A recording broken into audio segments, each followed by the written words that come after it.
Just 5 shots? I don't know, man. I don't know. Called a few back, too. You scored 51 in 3 quarters. How does that feel? It feels good. This is one of the nights where it was falling, those games where I miss a lot of shots, and I'm like, I got to keep shooting them. I train enough to where I know I'm supposed to make them, and, unbelievable screens tonight, unbelievable team game, and beginning to end, we played really well. You just look at what I find interesting, the 3 previous 50-plus point games that ended in losses, and this was the first one that resulted in a win. It just, to me, speaks to the growth of where this team has come from those earlier days when you were, putting up those kind of numbers. Do you feel the same way about it, or do you see it maybe a little bit? Obviously feels better with the win. But that was just a whole different time, man. We were playing different basketball. We were in a rebuilding stage, and just a young team trying to figure it out. We have established veterans on this team.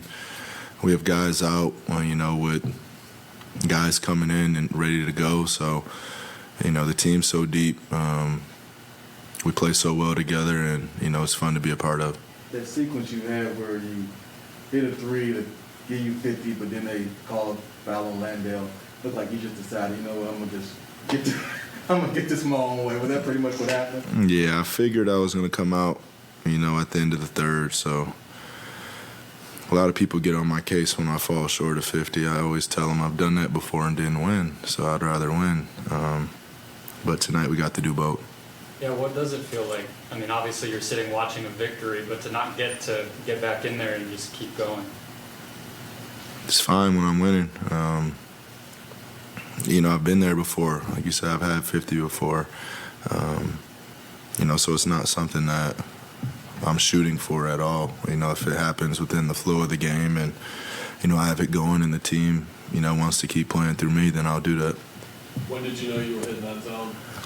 Specific moment? Do you want me to hit the Javon Carter or KD when I woke up? That was Javon. That was great. Yeah.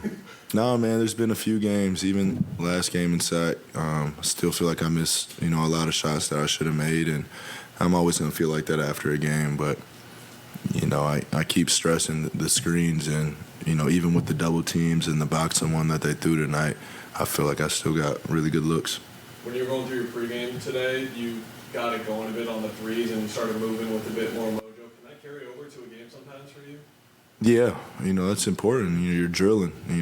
When you're out there drilling, I'm imagining myself in the game, and I'm imagining myself in those moments. So, I shoot every ball to make it. I don't take any play shots. Did that feel like Utah and Boston a bit at a certain point in the third quarter? Utah and Boston? Yeah, just with the way you had it going and the way you were. Yeah. It just felt like a double-sized rim out there that, if I rise up, it's going in. But to your point, you just want to win, and the last 2 plays you made in the game were just the right pass, right? Yeah. Those are aggressive double teams, so I was looking to shoot it, believe me. You call it the run and jump, I believe? Yeah, exactly. We see your demeanor. We know this is pretty much what it is, but how much fun was tonight with the fans and the crowd and all that going? It's the best.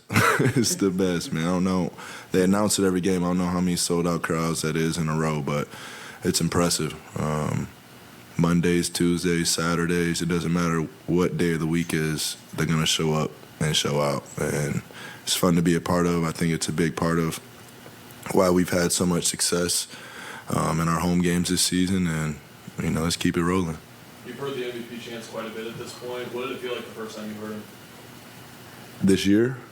Or are you saying in general? 2 years ago, I'm assuming at some point you started. They did it a couple times in my early years, too. They did. They did, even when we were in last in the West. That's what I'm saying, man. They're going to show up and show out always, and it's always been a unconditional love from, the Phoenix Suns fans, every fan in Arizona, and, to be a part of this organization, this team for so long is, it's an honor. How'd you like the way DA played tonight? I love it. I love it. Let's keep it going. That's what I'm talking about. Was there any incentive to have this type of performance with your teammate from the USA, Zach LaVine, on the other side? No, I mean, it was just happened to be the same game. I mean, I have a lot of respect for those guys. Debo, too. You know, those are guys that I watch and I admire, you know, every move that they make. And they're doing some things out there. I'm like, dang, I wish I had that in my game.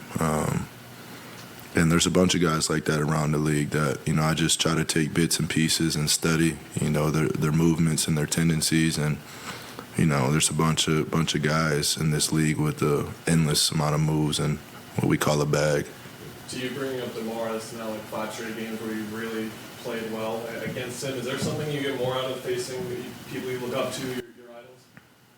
I mean, every night I can find something. I mean, we played the Pistons the other night, and Ben Wallace was over there. So, you know, it's just every game, you know, I'm going to find something because, you know, I don't lose sight of being that kid that always wanted to play in the NBA. And, you know, I have a lot of respect for the guys that have came before me, the guys that are in here now. It's a brotherhood that's, you know, fun to be a part of. Now Chancey's got to figure out a way to not be around. Yeah, exactly. They got us twice, though. Don't let Tayshaun Prince in the building. Hey, don't. He's in Memphis now. Yeah. Good. All right, y'all.